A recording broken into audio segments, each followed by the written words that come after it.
स्वामी जी देखिए, आपके साथ कार्यक्रम करते करते हमने भी पता नहीं क्या क्या सीख लिया है। पहले हम सिर्फ एनर्जी जानते थे, अब हम बायोलॉजिकल एनर्जी की बात करते हैं। देख रहे हैं स्टैंडर्ड हम लोग अभी कहाँ जा रहा धीरे धीरे। और स्वामी जी आप हमेशा कहते आए हैं कि इससे बहुत तरह की बीमारियां होती हैं। त्रिदोष इम्बैलेंस होने से क्रॉनिक डिजीज की गिरफ्त में लोग आ जाते हैं। तो अब एक एक करके एक एक परेशानी की बात करते हैं, एक एक प्रॉब्लम की बात करते हैं। तो सबसे पहले मोटापा ही ले लेते हैं स्वामी जी। तो मोटापा किस दोष के बिगड़ने से, किसका मार्कर गड़बड़ाने से होता है मोटापा, और फिर इसका समाधान भी बताइए। मोटापा होता है कफ बढ़ने से। कफ बढ़ने से मोटापा, शरीर के अंदर गांठें, प्रमाद बढ़ता है, नींद ज़्यादा आती है।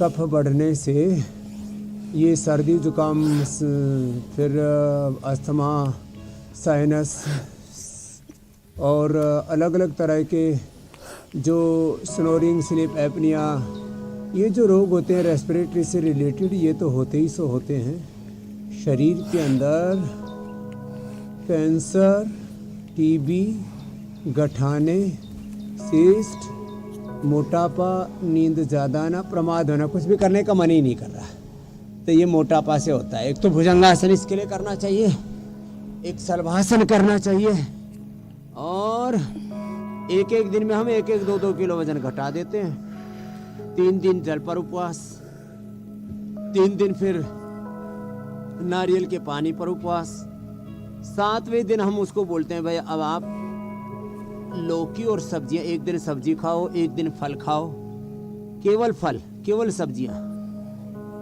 एक दिन केवल ड्राई फ्रूट से, एक दिन फ्रूट से, एक दिन जो है उबली हुई सब्जियां, एक दिन लौकी का जूस ही पी लो और सीधे लेट जाओ ऐसे। तो देखो अब ये कफ दोष ना बढ़े इसके लिए गर्म पानी पिए। कफ दोष ना बढ़े इसके लिए सांसारी का पानी या मुलट्ठी का पानी पिए। और ज़्यादा ही मोटापा बढ़ गया है तो फिर तो गोधन, अर्क, वीट, गोमेदोहर भी देते हैं। अश्वगंधा का भी प्रयोग कराते हैं। लौकी का जूस या लौकी का सूप, क्योंकि कफ के साथ किसी का वात, किसी का पित्त दोष भी बढ़ा हुआ होता है। इसलिए तीनों दोषों को जांच परख करके अपनी मूल प्रकृति को पहचाने। शारीरिक दृष्टि से भी, मानसिक, वैचारिक, भावनात्मक दृष्टि से भी अपनी मूल प्रकृति की पहचान बहुत जरूरी है। सदृशम चेष्टते स्वस्याः प्रकृतेः ज्ञानवान अपि प्रकृतिम यान्ति भूतानि निग्रह किम करिष्यति। ये बात कही जो है हमारे शास्त्रों ने। ये ड्रोन थोड़ा ऊपर उड़ाओ भाई, यहाँ तक इसका साउंड आ रहा है थोड़ा। हाँ, सुंदर सुंदर तस्वीरें तो बड़ी भेजते हैं ये। हाँ, स्वर्ग जैसा वातावरण है योगग्राम निरामयम का चारों ओर। राजा जी नेशनल पार्क है, कभी भी यहाँ कोई भी निर्माण, फैक्ट्री आदि नहीं लग सकते।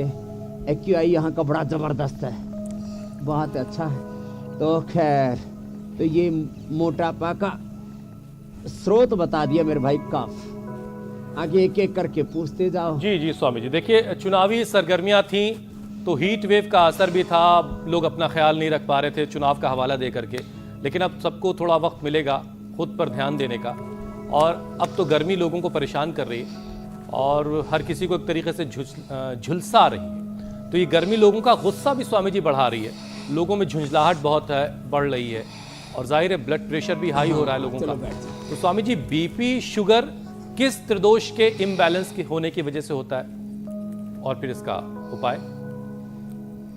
पित्त बढ़ने से बीपी बढ़ता है। पित्त के प्रशमन के लिए लौकी पी लो। पित्त के प्रशमन के लिए ये जीरा, धनिया, सौंफ, मुलैठी, गुलाब के पत्तियों का रस पी लो। पित्त बढ़ने पर जो है शीशम, पीपल, बेल के पत्तों का रस या बेल का ऐसे ही शरबत, मतलब उसमें चीनी नहीं डालना। शरबत का मतलब लोग चीनी जब तो पित्त बढ़ने पर एलोवेरा पी लो। पित्त बढ़ने पर व्हीट ग्रास ले लो। ये समाधान है बीपी का। बीपी बढ़ता है किससे? पित्त बढ़ने से।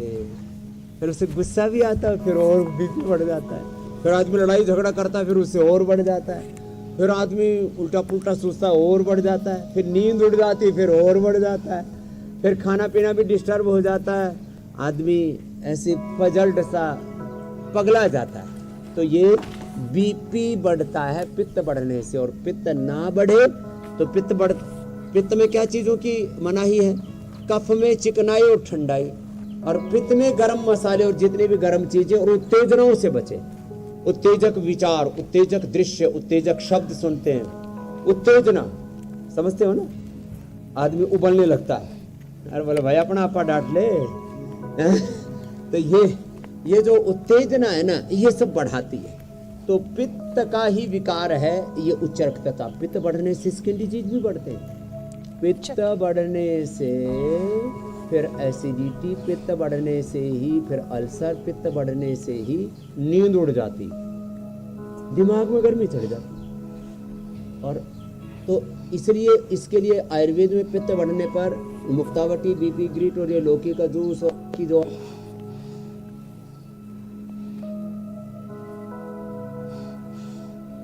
तो पित्त के 5 सेकंड में सांस ले, 5 सेकंड में छोड़ना, थोड़ा धीरज के साथ, कोई आपाधापी नहीं, कोई उधेड़ बुन नहीं, कोई उथल पुथल नहीं।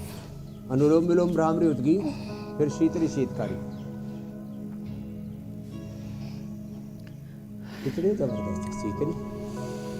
एक क्षण में बीपी विचार से नॉर्मल हो जाता है, सोचा और बीपी नॉर्मल। लो अच्छा स्वामी जी, मैं जी नित्य शुद्ध बुद्ध सच्चिदानंद स्वरूप आनंद में आत्मा, ये विचार ही उपचार है। सोचा और सोच के ठीक हो गया।